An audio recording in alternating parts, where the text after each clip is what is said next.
Catherine Brennan had never been afraid of business trips. Over 10 years working at a design studio, she'd grown accustomed to sudden trips, presentations, meetings with clients in other cities. She'd learned to pack in an hour, knew by heart what to bring, which documents to check first. She even had a special list on her phone: passport, chargers, change of clothes, makeup bag, work materials. Business trips had become part of her life, a familiar routine that caused neither fear nor particular anxiety. Rather, they were brief respites from household chores, an opportunity to focus only on work, not thinking about what to cook for dinner, checking homework, doing laundry. 34 years old, an age when you already understand the value of stability and know how to plan your life so you can manage everything. When you've learned to distribute time between work, home, and child so as not to miss anything, not to let anyone down. When you've realized that getting everything done is impossible, but you can get the important things done. Graphic designer, mother of a 6-year-old daughter, wife. 3 roles she'd learned to combine without strain, without hysterics, without complaints about fatigue, without that exhausting feeling that you're being torn apart and not managing anything properly. Catherine simply did what was needed, day after day, calmly and methodically. Got up at 6 in the morning, made breakfast, took Emily to daycare, worked until evening, picked up her daughter, made dinner, put her to bed, sat down to finish work tasks. And so, in a circle, day after day, week after week. Today's flight was scheduled for 7 in the evening. A meeting with a major client in a neighboring city, presentation of a new corporate identity project for their company, possibly signing a contract for long-term cooperation. An important business trip that much depended on, both for the studio and for her career. Derek Thornton, the director, had personally asked her to go, saying he trusted only her with such serious negotiations. Catherine had packed a small carry-on bag that morning, right after taking Emily to daycare. She carefully folded a spare blouse that looked good at business meetings, a makeup bag with a minimal set of products, a laptop in a protective case, a folder with printed documents and work samples.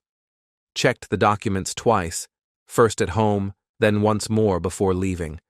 Passport, boarding pass that she'd printed in advance, the presentation just in case something went wrong with the projector. Everything was accounted for, everything considered. She'd prepared dinner for her daughter and husband in advance, in the afternoon, between work calls and layout revisions. Spent an hour so they wouldn't be left hungry and wouldn't have to order delivery. Rice with chicken baked in the oven with herbs, apple juice that Emily loved so much and asked her to make more often. Everything as usual. Everything under control. Everything thought through to the smallest detail, so Alex wouldn't have to do anything except reheat the food and put their daughter to bed. She even left a note on the refrigerator with a colored marker that Emily drew with, so Alex would definitely notice the bright letters and not forget about dinner. Reheat in microwave for 3 minutes.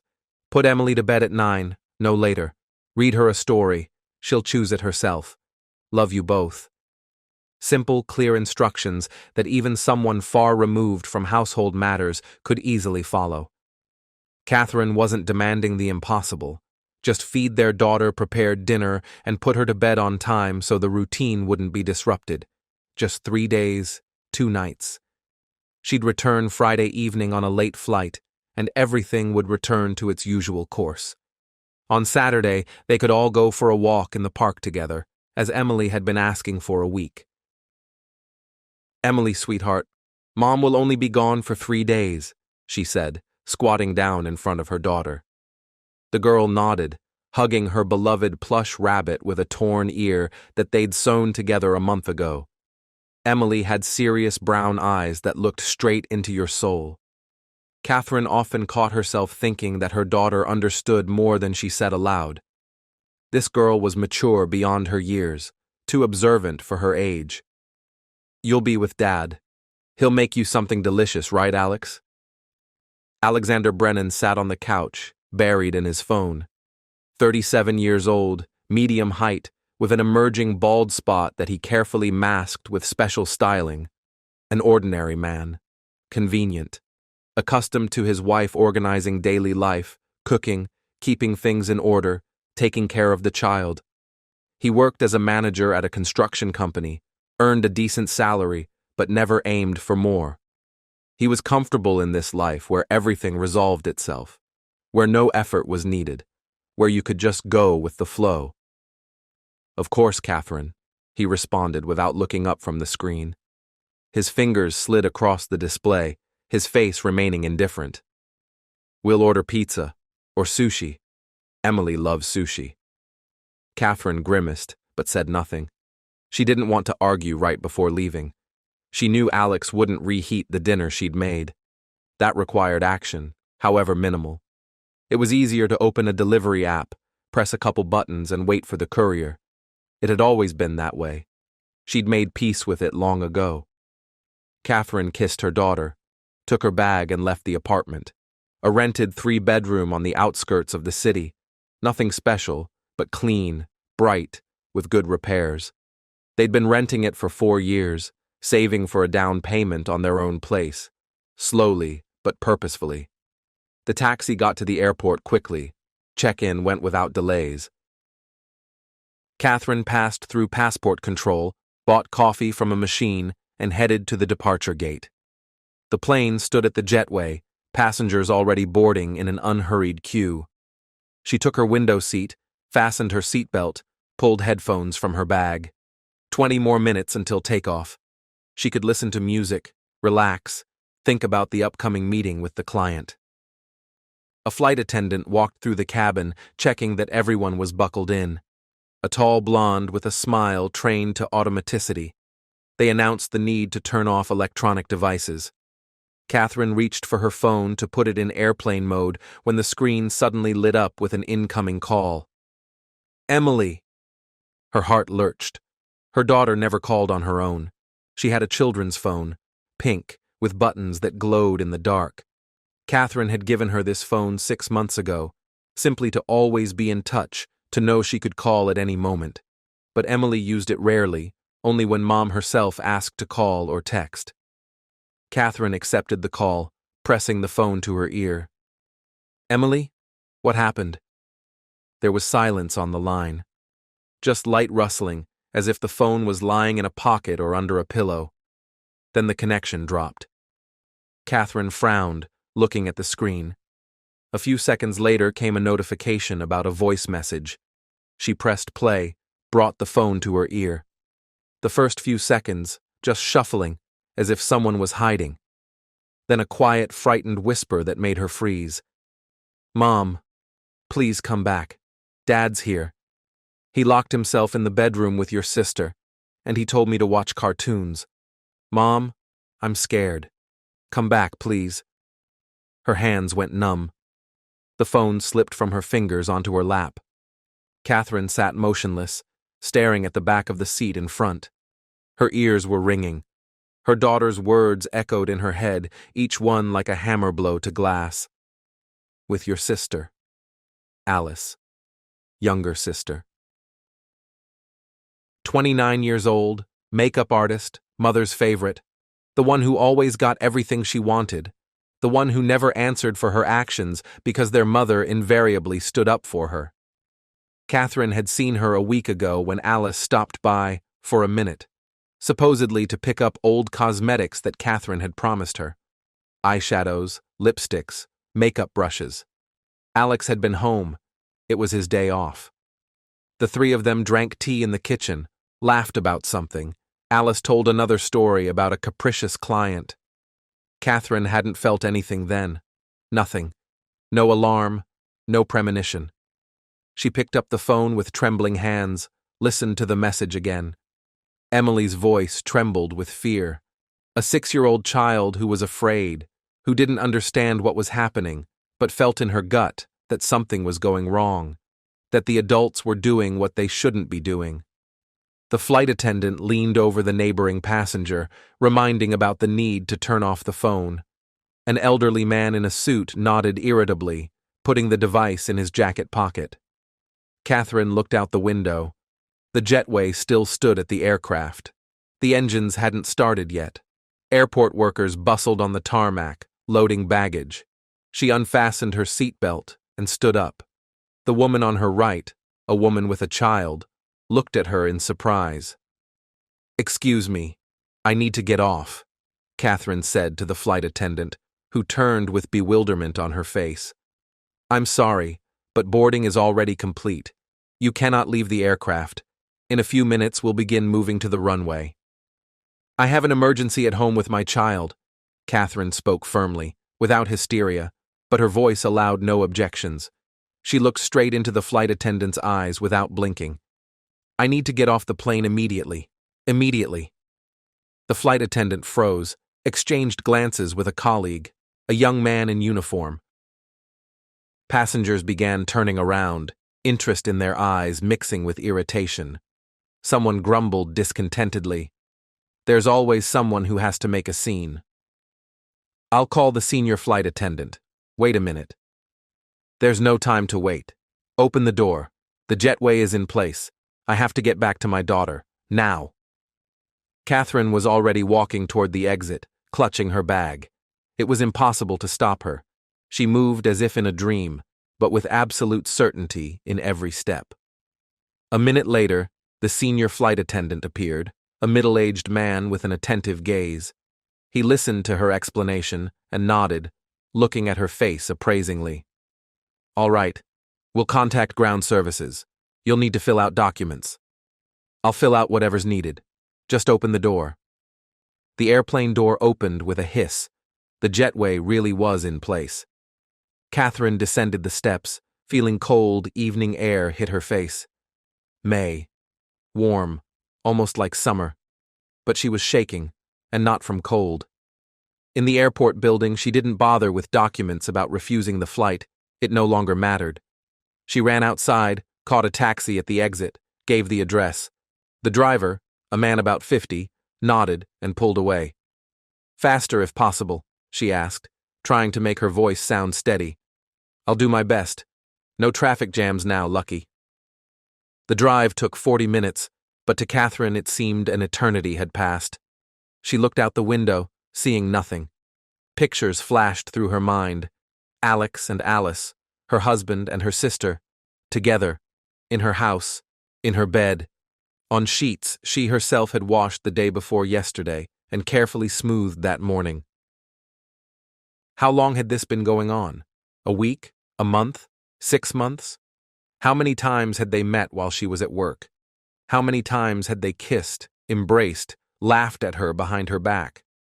Why hadn't she noticed anything? Or had she noticed but didn't want to see? Didn't want to believe? The phone vibrated in her hand. A message from Alex. "Emily's watching cartoons. Everything's fine. Have a good flight. Come back soon." Catherine looked at the message with bewilderment. He didn't even know she was no longer on the plane, that she was driving home, that in a few minutes it would all be over. All this convenient, measured, proper life. The taxi stopped at the familiar building, their 9-story apartment building, built back in the 80s. Catherine paid, got out, went up to the 3rd floor on foot. The elevator was working, but she couldn't stand still, needed to move, to feel she was in control of the situation. The keys were in her jacket pocket. She opened the door silently, barely turning the lock. Entered the hallway, took off her shoes. Silence. From the living room came the sound of the TV, a children's cartoon about talking animals that Emily had watched 100 times already. Emily sat on the couch, hugging her knees, her face pale, eyes wide open. Seeing her mother, she jumped up, but Catherine put a finger to her lips. The girl nodded understandingly and sat down again, clutching the plush rabbit tightly to her chest. Catherine walked to the bedroom. The door was closed. Sounds came from inside. She pushed the door, flinging it wide open. What she saw was forever burned into her memory. Alex and Alice, on her bed, naked, disheveled, too absorbed to immediately notice they'd been caught. Catherine took out her phone, turned on the camera, took several pictures. 1, 2, 3, clearly, calmly, methodically. Alex turned around. His face went pale. Catherine. Catherine. This isn't what you think. I can explain everything. Shut up. Catherine's voice was icy, each word sounding like a verdict. She took several more pictures. Close up, wide shot, from different angles. Alice grabbed the blanket, covering herself, her face distorted with horror. Her made-up eyes widened. Catherine, I can explain. This just happened. We didn't plan it. Don't. Catherine looked at her sister with such contempt that she fell silent. I see everything. I don't need your explanations. Catherine turned and left the bedroom, closing the door behind her. Went to the nursery, quickly gathered Emily's things in a pink backpack with princesses. Spare clothes, pajamas, toothbrush, hairbrush. Took her daughter's documents from the dresser, birth certificate, insurance card, favorite toys, the book of fairy tales they read every evening before bed. We're leaving, sweetheart, she said quietly, crouching next to her daughter. Forever? Emily asked in a trembling voice. Yes, forever. Emily nodded. She didn't cry, just pressed the plush rabbit closer to herself, as if it could protect her from everything happening. Alex ran out of the bedroom, pulling on pants as he went. His shirt hung unbuttoned, hair sticking up in all directions. Catherine, wait! Let's talk! This was a mistake. Stupidity. I don't know what came over me. A mistake? Catherine slowly turned, looking at him with such contempt that he stepped back. A mistake is when you forgot to buy milk. But this is betrayal. Conscious. Vile. I love you. I didn't want to lose you. It didn't mean anything. You didn't want to. Catherine took her daughter's hand, picking up the backpack. No. You just did what was convenient, as always. But now it's over. She left the apartment without looking back. Behind her, Alice's scream rang out, then the bedroom door slammed. A crash, as if someone had thrown something heavy. Catherine went down the stairs holding her daughter's hand. Came out onto the street where May twilight was gathering. Caught a taxi. Where to? Asked the driver, looking in the rearview mirror. Catherine gave the address of Irene Caldwell, her only real friend. The one who always told the truth to her face, not embellishing or sparing her. Who had never betrayed her, and whom she'd been friends with since school. Emily sat beside her, pressed against her mother. Catherine hugged her, burying her face in her daughter's hair, breathing in the scent of apple shampoo. Only now was it beginning to sink in what had happened. That her life as she'd known it for the last 10 years was over. That ahead lay divorce, courts, divisions. That her sister and husband had destroyed everything. But instead of tears came something else. Cold, clear, solid, resolute. She would no longer be a victim, would no longer be convenient, wouldn't close her eyes to what was happening around her. She would fight, and she would win, because she had no other choice. Irene Caldwell opened the door a few seconds after the bell. Tall, thin, with a short haircut and a perceptive gaze. 35 years old, worked as an accountant at a large company, lived alone in a 2-bedroom apartment on the 7th floor. Had never been married and said she didn't regret it for a second. Seeing Catherine with her daughter and backpack, she didn't even raise an eyebrow. Come in, she said simply, stepping aside. Emily went in first, looking around. She'd only been here a couple times but remembered the apartment. Light walls, lots of books on shelves, the smell of coffee and lavender. Thank you, Catherine exhaled, entering the hallway. Don't mention it. Make yourselves comfortable. Irene closed the door with a lock, turned to her friend. Tea? Or something stronger? Tea. I need to put Emily to bed. Bathroom is the first door on the left. I'll make up the bed on the couch in the living room. Irene glanced at Catherine's face, at her furrowed brows, at her hands still gripping the backpack handle. We'll talk later. Half an hour later, Emily was sleeping on the couch, covered with a warm blanket. The plush rabbit lay next to her on the pillow. The girl fell asleep quickly, exhausted by emotions. Catherine stood nearby for a long time, looking at her daughter, then quietly went to the kitchen. Irene sat at the table with 2 cups of tea. No sugar, with lemon and honey. She knew how Catherine liked it. "Tell me," she said when her friend sat across from her. Catherine told everything. About the business trip, about Emily's call, about the voice message, about how she fled the plane and returned home, about Alex and Alice in their bedroom, about the photographs. Irene listened silently, not interrupting. And by the end of the story, she looked stunned. "Your sister," she said finally, and cold fury sounded in her voice. "Your own sister. My God, Catherine." "I know. And what are you going to do?" "Get divorced. File tomorrow. Demand division of property. The apartment is rented, but the furniture, appliances, everything was bought with shared money. I want compensation. And child support for Emily." "Right. Squeeze everything you can out of him." Irene sipped her tea, set the cup on the saucer. "And does your mother know?" Catherine shook her head. "No. And I'm not going to tell her.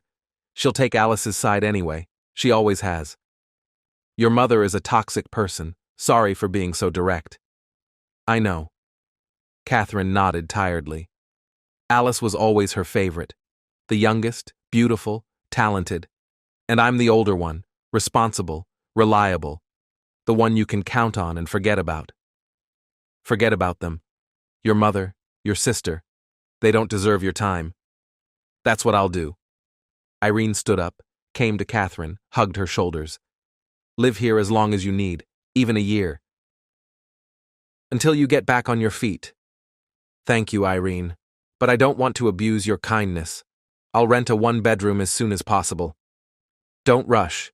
First formalize the divorce, get the money, sort out work." Irene returned to her seat. "Speaking of work, can you go remote?" "Yes. At our studio it's allowed. Derek is flexible about such things. All the work is in programs, on the computer anyway. Meetings with clients are rare." "Excellent. So you'll be able to work from home and be close to Emily. It won't be easy for her right now." Catherine nodded. A plan was beginning to form in her head. Clear, sequential, divorce, money, new apartment, remote work, new life. The next morning she woke up at 6, though she'd only slept 4 hours. Emily was still sleeping, curled up under the blanket. Catherine quietly got up, washed, dressed. Irene was already in the kitchen, making coffee.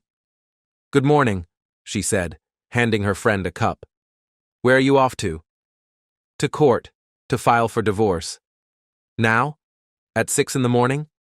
"The court opens at 9. I want to be first in line." Catherine sipped the coffee, scalding and strong. "Will you stay with Emily?" "Of course. I'm working from home today. I'll watch her." "Thank you."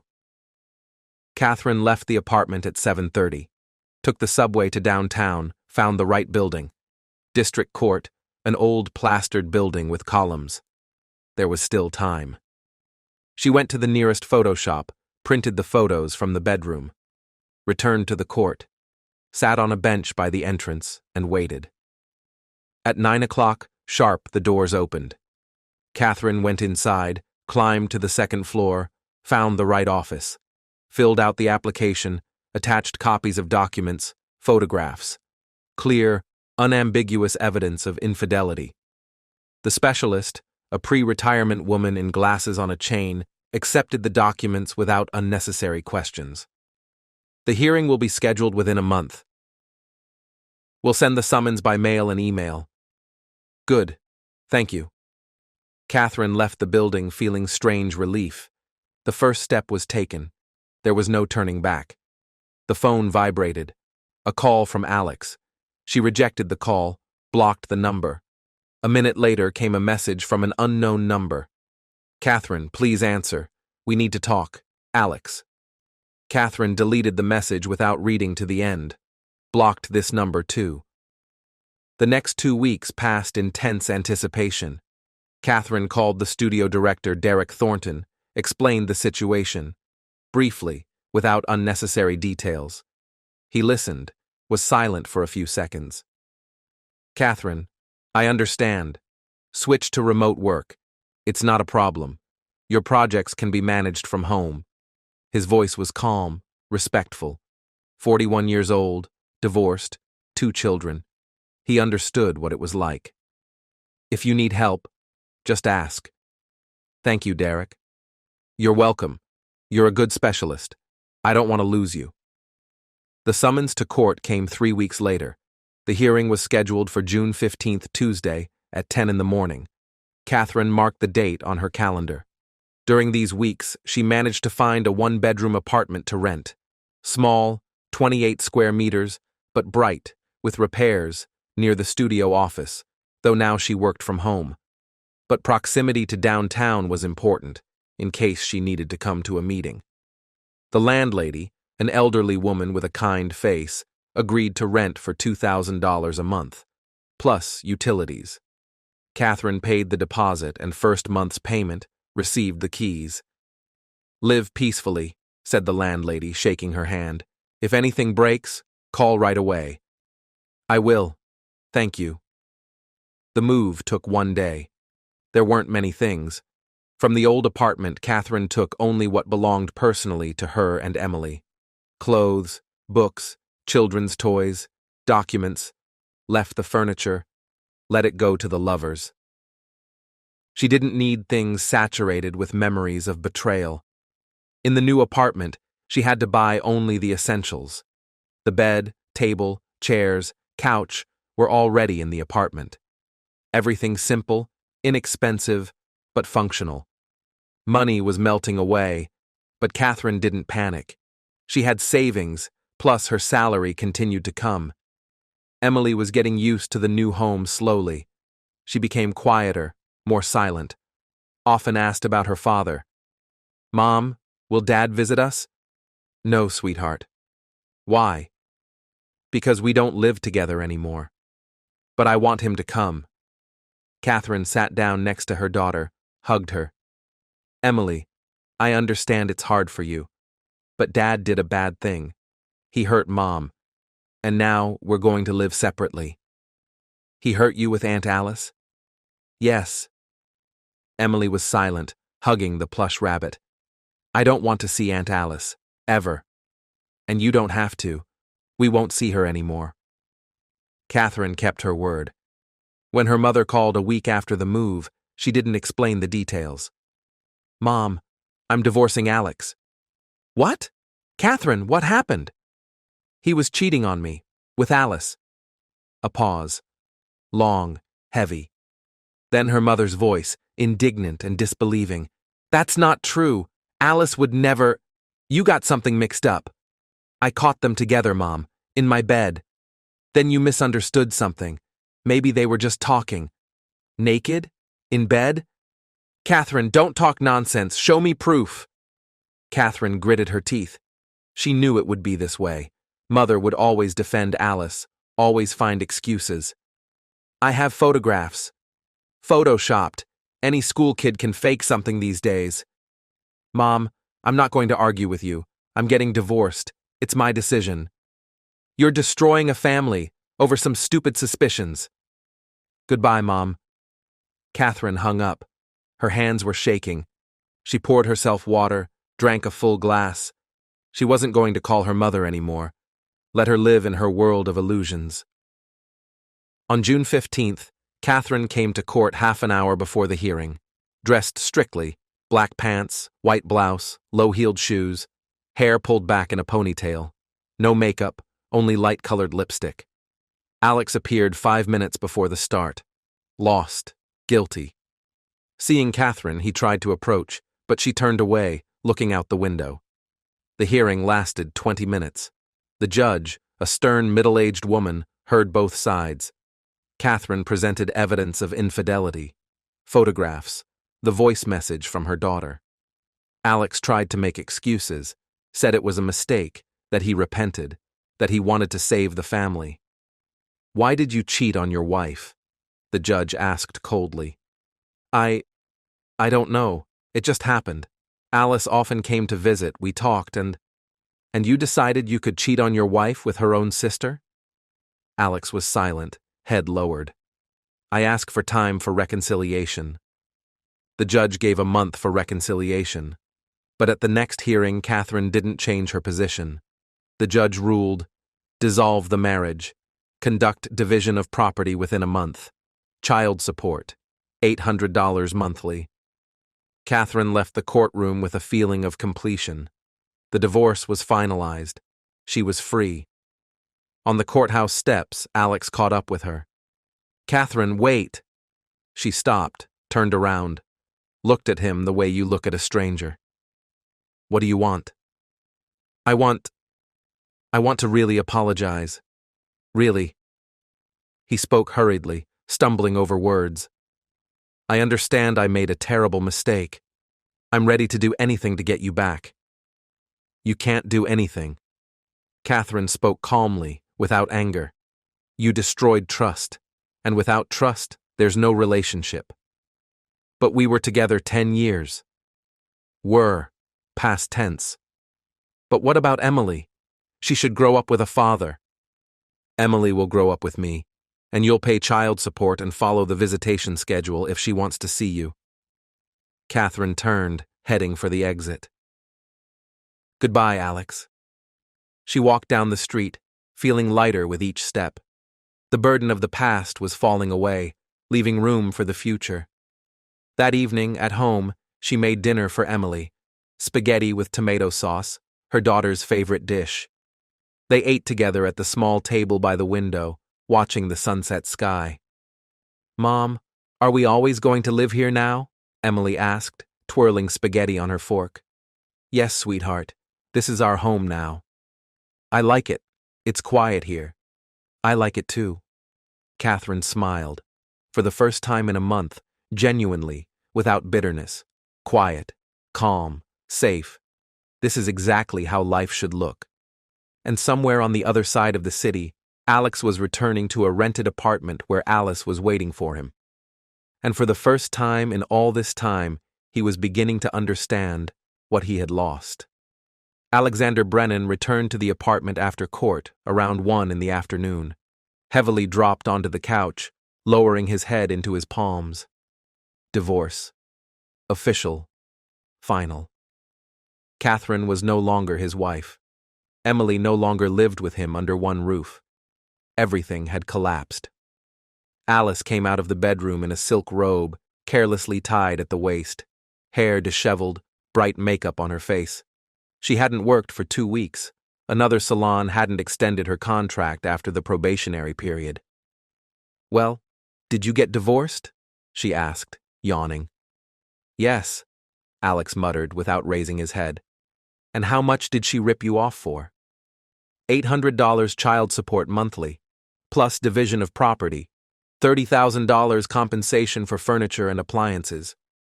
Wow, greedy, Alice stated. She has the right. Half the things were bought with her money. Alex, don't stress. Alice plopped down next to him on the couch, laid her head on his shoulder. The main thing is we're together now. Finally, we don't have to hide. Alex said nothing. Together. Yes, they were together. But for some reason, it didn't resemble at all the happiness he'd dreamed of 2 months ago when it all happened. Back then, in early spring, Alice had come to their place to pick up cosmetics. Catherine was at work, Emily at daycare. They were left alone, got talking over tea. Alice complained about loneliness, about being tired of endless dates with men who didn't offer anything serious. Alex listened, sympathized. She was beautiful, bright, completely unlike Catherine with her eternal composure and rationality. The kiss happened unexpectedly. Alice leaned over for a napkin. Their faces were too close. A spark, an impulse, madness. After that, they met 4 more times, always during the day when Catherine wasn't home. Alex told himself it was temporary, that he'd stop, that it was just an infatuation, but didn't stop. And then Catherine returned. So untimely. and everything ended in 1 second. "Alex, are you listening to me?" Alice shook him by the shoulder. "I'm asking what we'll have for dinner." "I don't know. Make something." "Again? Maybe you'll make something?" Alex looked at her with bewilderment. "Me? Cook?" "Well, yeah. You're a man. You can fry eggs or boil dumplings." "Alice, I just came from court. I'm tired. I don't want to stand at the stove." Alice pouted. "I see. So I have to strain myself again." "Well, order delivery." "I suggested you cook." She jumped up from the couch, irritably adjusting her robe. "I cooked last time." "What, will your hands fall off if you do something yourself?" Catherine knew how to cook. She enjoyed it. "I enjoy it too. But not all the time?" Alex tiredly rubbed the bridge of his nose. Arguments had become daily. Alice was constantly dissatisfied with something. Either he didn't hang the towel right, or didn't take out the trash on time, or didn't buy her favorite yogurt.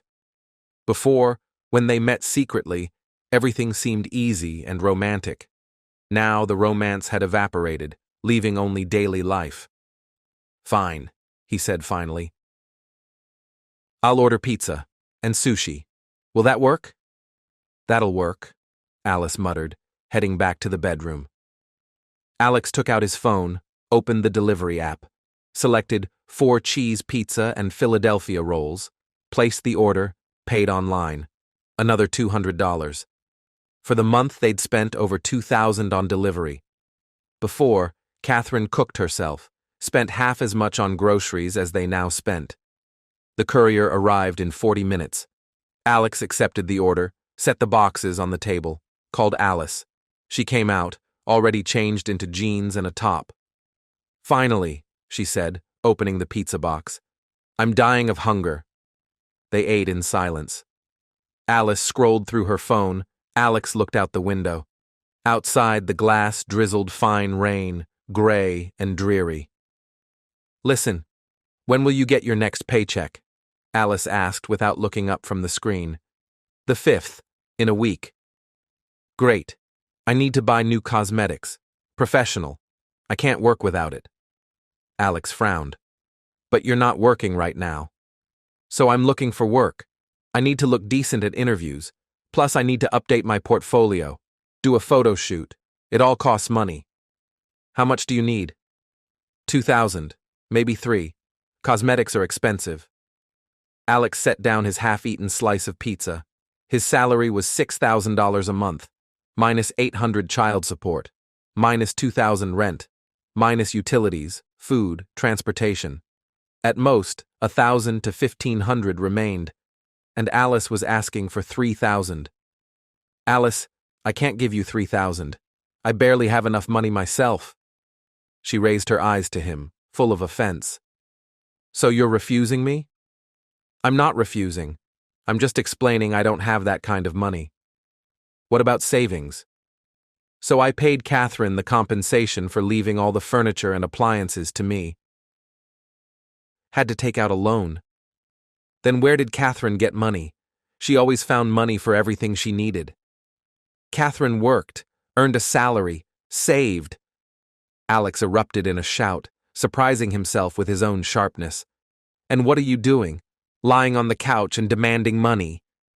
Alice jumped up from the table, eyes flashing with fury. "I'm demanding? I'm trying to find work. But decent salons don't hire without a good portfolio, and for a portfolio, you need money." "Then go work somewhere that hires without a portfolio." "Where? In a basement? Doing makeup on alcoholics for $50? "Anywhere. Better than sitting on my neck." Alice grabbed her purse hanging on the chair back. "You know what? I'm leaving. Live here alone and think about how you talk to me." She slammed the door, leaving Alex alone with half-eaten pizza and heavy thoughts. He sat at the table, staring at the closed door, then got up, collected the boxes, threw the food remains in the trash can. It was full, needed to be taken out, but he didn't feel like it. Left it until tomorrow. 3 hours passed. Alice didn't return. Alex lay on the couch, turned on the TV. watched some show without understanding the essence. He remembered his life with Catherine. She never made such scenes. She calmly managed the budget, planned purchases, cooked every day. The apartment was always in order. Fresh bed linens, clean floors, ironed laundry. He didn't even notice it, taking it for granted. And now? Dishes in the sink, unwashed for 2 days. Laundry lying in the basket because Alice thought a man should also know how to use a washing machine. Lunches, only delivery, because a man should also know how to cook, and she either had no time or didn't feel like it. Alex looked at the clock. 10:30 in the evening. Alice still hadn't returned. He wrote her a message. "Where are you? It's late already." The answer came in 10 minutes. "At a friend's, spending the night here." "Don't wait up." He turned off the TV, went to bed. The bed was cold, empty. For the first time in a month, he felt he'd made a mistake, that he'd chosen wrong. In the morning, Alice returned around 10, cheerful, made up, with a bag from a coffee shop.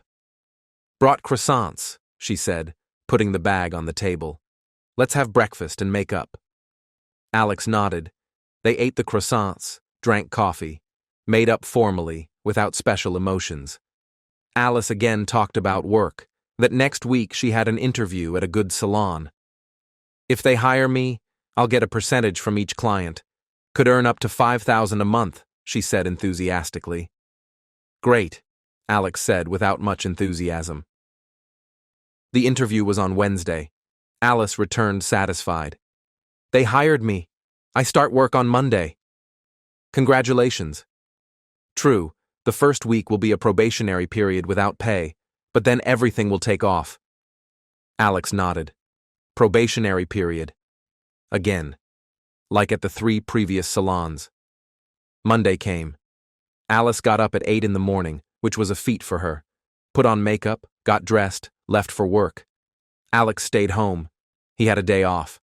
He cleaned the apartment, washed dishes, took out trash, loaded the washing machine. Everything that Catherine did automatically, without thinking. It took 3 hours. He was as tired as if he'd unloaded a freight car of bricks. In the evening, Alice returned exhausted. "What a nightmare.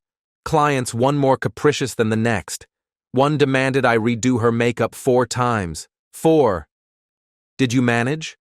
"Of course I managed. I'm a professional." Alice kicked off her shoes, collapsed on the couch. "Alex, let's have something light for dinner. I'm wiped out." "I'll order salad and sushi." Perfect. Delivery again. $200 again. A week passed. On Friday, Alice came home gloomier than a storm cloud. "What happened?" Alex asked. "They didn't hire me for permanent work. Said I was late twice and canceled a client once at the last minute." She threw her purse on the chair. "Such nitpicking. I was only late by 10 minutes twice, and I canceled the client because I had a splitting headache." Alex said nothing.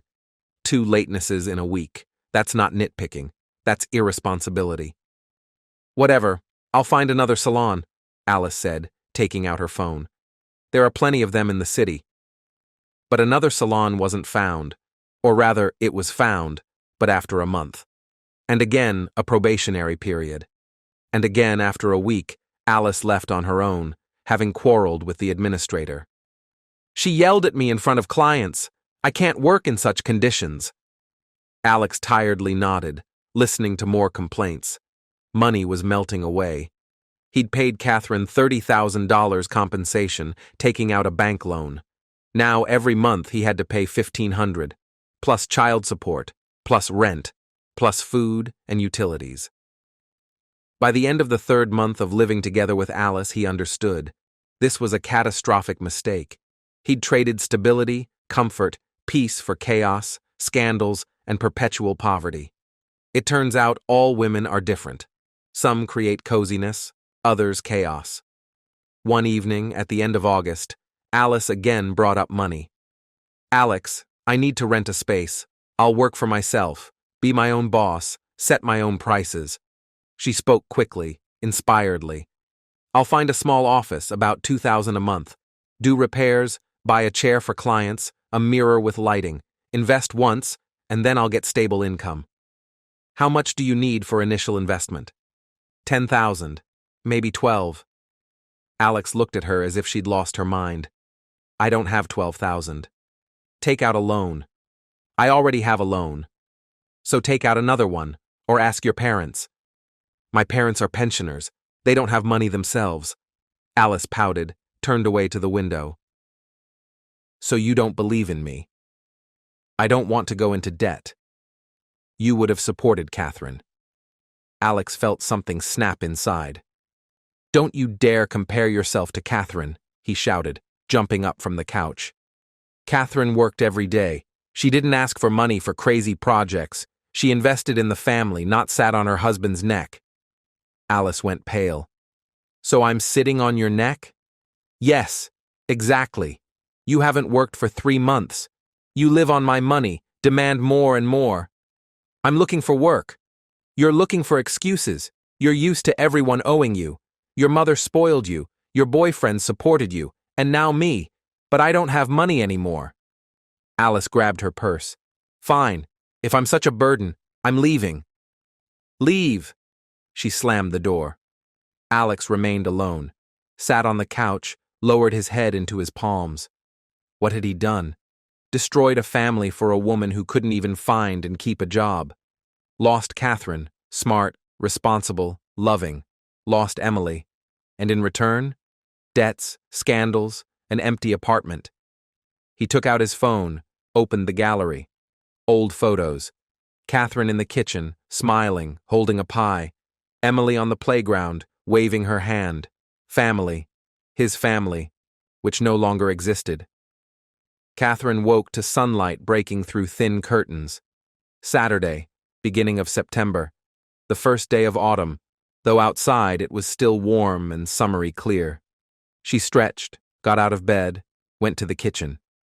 Emily was still sleeping, curled up under the blanket with her beloved plush rabbit. Catherine had gotten used to the new rhythm. Work from home, walks with her daughter, quiet evenings without scandals and tension.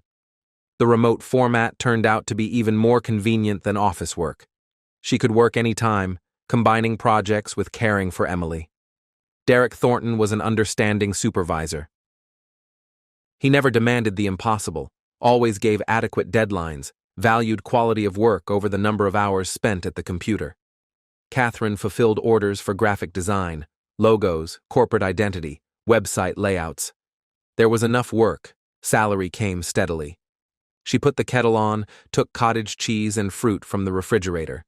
Today, they were going to the park. Emily had asked to ride the swings. Ordinary Saturday business. The phone vibrated on the table. A message from an unknown number. Catherine, this is Alex. Can I meet with Emily? Even for an hour. Please. Catherine frowned. The 4th message in a week. Alex persistently tried to establish contact with his daughter, but Emily categorically refused to see him.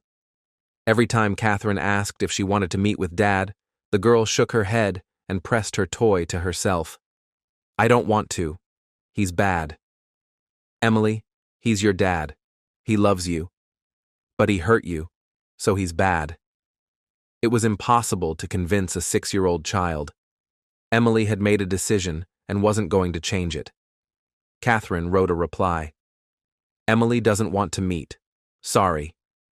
The answer came instantly. Maybe you're turning her against me? Catherine felt irritation rising inside. She took a deep breath, typed, I don't say anything to her about you. It's her own decision. She saw what happened herself. She was afraid that night herself. Remember that. Alex didn't reply anymore. Catherine blocked another number he'd written from and put away her phone. Emily woke up half an hour later. They had breakfast together, got dressed and went to the park. The warm September day invited walks. Leaves were just beginning to yellow, grass was still green. Emily rode the swings, laughed, ran along the paths. Catherine sat on a bench nearby, watching her daughter. The girl had become calmer, smiled more often. The first month after the divorce was hard. Emily cried at night, asked why they no longer lived with Dad. But gradually she got used to it. Children adapt faster than adults. "Mom, look how high I'm swinging," Emily shouted, kicking her legs. "I see. Good job." Catherine smiled. These moments were priceless. Simple, quiet, filled with warmth. That evening, when Emily went to bed, Catherine sat at the computer. She needed to finish the website layout for a new client, a small coffee shop downtown. She opened the file, began correcting colors, fonts, element placement. At 10 in the evening, a message came from Derek Thornton. "Catherine, how's the coffee shop project coming?" "Almost finished. We'll send for approval tomorrow morning," she replied. "Excellent. By the way, there's a meeting with a major client on Monday. Could you come to the office? I'd like you to personally present our capabilities. You explain technical points to clients in accessible language better than anyone." Catherine thought. Office meetings happened rarely, once a month, but she didn't want to refuse. Derek trusted her with serious projects, valued her as a specialist. "I'll come. What time?" 11 in the morning. Thank you." On Monday, Catherine took Emily to daycare and went to the office. The studio was located in a business center near her apartment. A small space on the 3rd floor, 3 offices, an open office for designers. Derek met her at the entrance. 41 years old, medium height, in a strict suit but without a tie. Calm, confident, with light gray at his temples. Divorced, 2 teenage children living with their mother. He rarely spoke about personal life, completely immersing himself in work. "Catherine, glad to see you," he said, shaking her hand. "Come in, the client will be here soon. It's the owner of a chain of sporting goods stores. He wants to update the corporate identity and launch an online store." "Understood. I prepared several examples of our work." The meeting went successfully. The client was satisfied with the presentation, asked several questions that Catherine answered clearly and professionally. They agreed to start the project in a week. When the client left, Derek poured coffee and handed a cup to Catherine. "Excellent work. Thank you." "You're welcome. Interesting project." They sat in his office discussing details of future work. Derek talked about the studio's plans, about new directions he wanted to develop. Catherine listened, occasionally asking questions. "How are you doing anyway?" he suddenly asked, looking up from papers. "How's Emily?" "Fine. Getting used to the new life." "That's good. I'm glad you stayed with us. You're a valuable employee." "Thank you." Catherine finished her coffee, looked at the clock. She needed to pick up Emily from daycare. "I have to go. See you, Derek." "See you. And just Derek, please. We've known each other 10 years, we can drop the formality." Catherine smiled. "All right. See you, Derek." A week later, on Saturday, Catherine decided to take Emily to a cafe. The girl had earned a little celebration. At daycare, they'd praised her for a drawing she'd made in class. They chose a small family cafe near home. A cozy place with bright couches, a children's menu, and an aquarium with fish. Emily ordered pancakes with chocolate, Catherine, a salad and tea. They sat by the window, talked, laughed. Emily told about daycare, about her new friend Anna, who she built a castle with blocks with.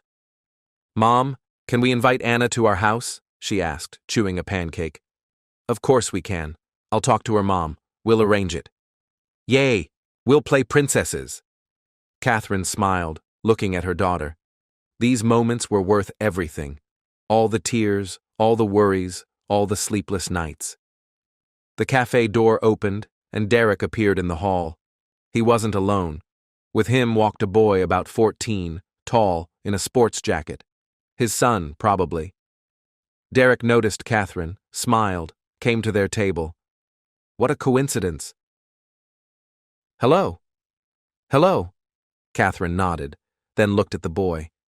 "Your son?" "Yes. This is Maxwell. Max, meet Catherine. She works with me at the studio." The boy nodded politely. "Hello." "And this is my daughter Emily," Catherine introduced. Emily waved her hand without stopping eating pancakes. Join us if you'd like, Catherine offered unexpectedly to herself. There's enough room. Derek hesitated for a second, then nodded. Thank you. We won't refuse. They sat at one table, ordered more food, started talking. Maxwell turned out to be a calm, well-mannered teenager, studied in a math class. Emily listened to his stories about robots and games with wide-open eyes. Can you make robots? She asked. A little. I assembled simple ones, from a kit. Cool. Catherine and Derek exchanged glances, smiled. The children found common ground faster than adults. They sat in the cafe almost 2 hours, talked about work, about children, about plans for the future. Derek told about his sons, about how hard the decision to divorce was, how he worried the children would suffer. But children adapt, he said quietly. The main thing is not to drag them into conflicts, not to turn them against the other parent. I try to do that, Catherine answered, though Emily made the decision not to communicate with her father herself. I'm not turning her against him. That's her right. She went through stress. She needs time. It was nice spending time together, he said. For me too.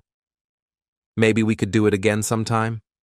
Max clearly enjoyed talking with Emily. Catherine thought for a second, then nodded. Why not? Meanwhile, Alex was sitting in a car across from that very cafe. He'd come here by chance, just driving by, saw a familiar figure in the window. Catherine, with Emily, and with some man and teenager. He watched as they laughed, talked, how the man leaned toward Catherine, saying something, how she smiled in response, how Emily cheerfully told the boy something. Everything inside clenched into a painful knot. They looked happy, like a family, a real family. And him? He sat in the car alone, watching what he'd lost. Alex started the engine and drove away, returned to the rented apartment where Alice was waiting for him. She was home again. Another salon didn't work out. Another conflict with management. Where were you? She asked, without looking up from her phone. Drove around on errands. Uh-huh. Listen, I need money. Want to sign up for professional development courses. They cost $2,000. Alex silently went to the bedroom, closed the door, fell on the bed, closing his eyes. Catherine was right. He'd made a choice, the worst choice of his life, and now he was paying for it every day. And her? She was building a new life, calm, stable, maybe even with a new person nearby. And he had no right to judge her, because it was he who destroyed their family. It was he who betrayed her trust. It was he who was left with nothing. That same night, he wrote Catherine a last message from a new SIM card. I saw you today at the cafe, with a man. You looked happy. Forgive me. For everything. You were the best thing that happened in my life, and I realized it too late. Catherine read the message in the morning. Didn't answer.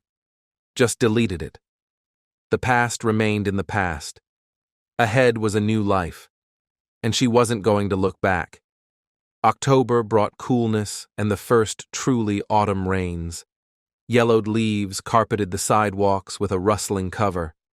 Catherine walked down the street holding Emily's hand. They were returning from daycare where the girl had spent another successful day. Life was entering a new rhythm, calm, measured, without upheavals. Work was going well. The project for the sporting goods chain was almost complete. The client was satisfied. Derek praised her work, said she was an indispensable specialist on the team.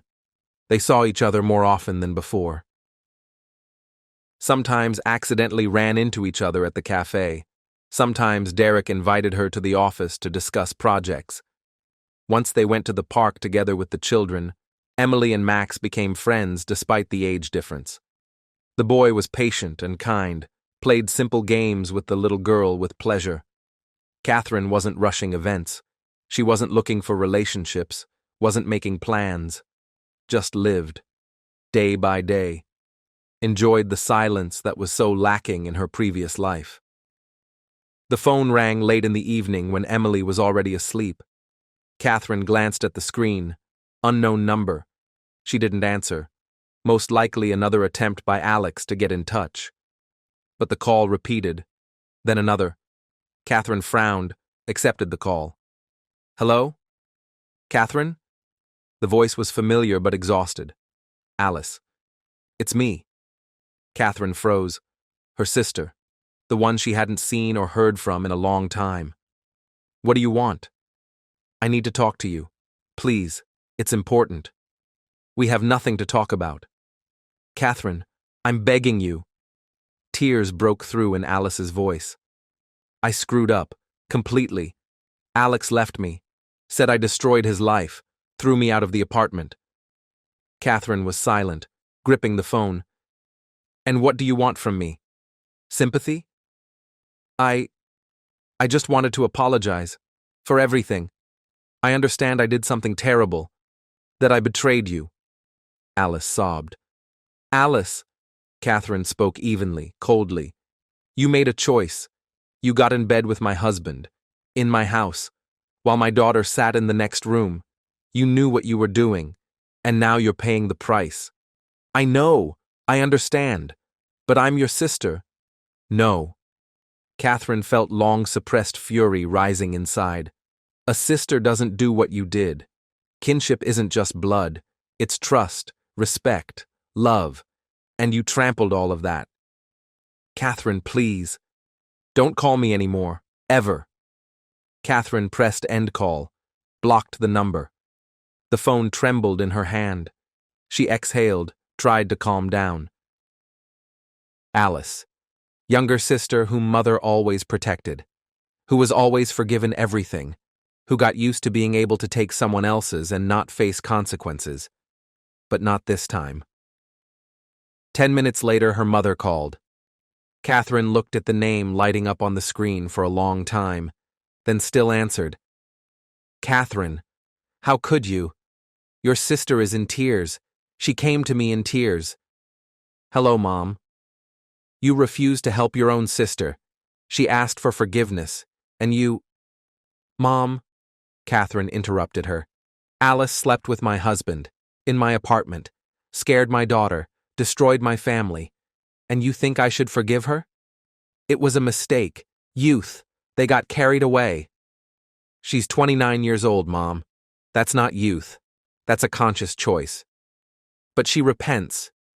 She repents because Alex left her, because she has nowhere to go, not because she acted vilely. Catherine spoke calmly but firmly. And I'm not going to feel sorry for her. So you're heartless. Perhaps. But I have the right to be. You always envied your younger sister, always wanted to be in her place. Catherine smirked. Predictable. Mother would never admit Alice's guilt, would always find a way to shift responsibility to the older daughter. Mom, I didn't envy her.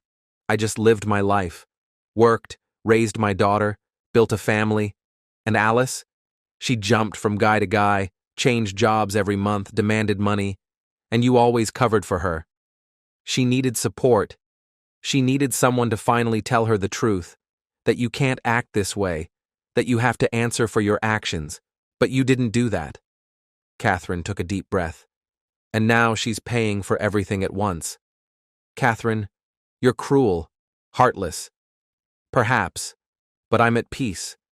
For the first time in many years, I'm at peace, because there are no toxic people around me, no one who demands, accuses, manipulates. So I'm toxic? Me, your mother? Yes, Mom. You always put Alice above me. Always justified her even when she was wrong. And me? I was supposed to be convenient, responsible, the one you could rely on and forget about. I wanted you to be strong. And I became strong, strong enough to let you both go, forever. Olivia fell silent. Then her voice sounded quieter but still accusatory. So you're renouncing your family? I'm choosing my peace, and my daughter's safety. Catherine looked toward the bed where Emily slept. I don't want her to grow up surrounded by people who betray, lie, and manipulate. You'll regret this. I don't think so. Goodbye, Mom. Catherine turned off the phone, sat on the couch, closed her eyes. Inside was emptiness. Not pain, not anger, just emptiness. The place where obligations to family, guilt, fear of disappointing mother used to live. Now it wasn't there. She was free. The next few days passed calmly.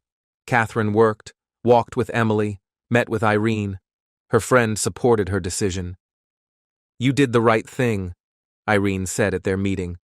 Your mother and sister used your kindness for years. It was time to set boundaries.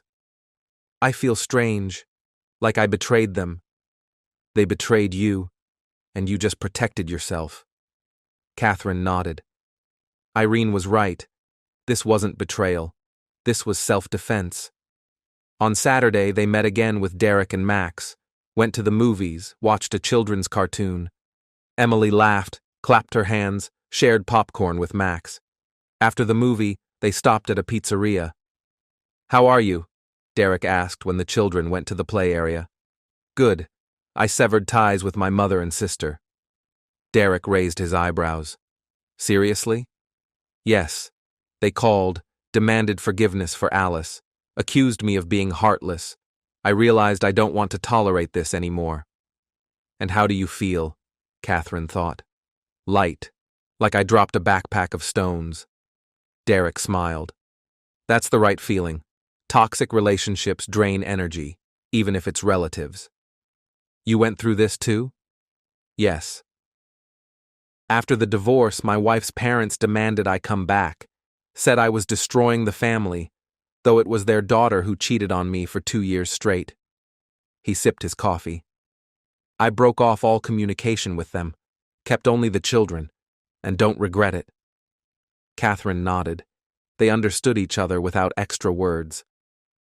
In the evening, Derek walked them home. Emily dozed in Catherine's arms, pressing her plush rabbit to herself. Thank you for today, Catherine said at the building entrance. You're welcome. It was nice for me. Derek paused, then added, Catherine, I'd like to see you more often, not just at work, if you don't mind. She looked at him.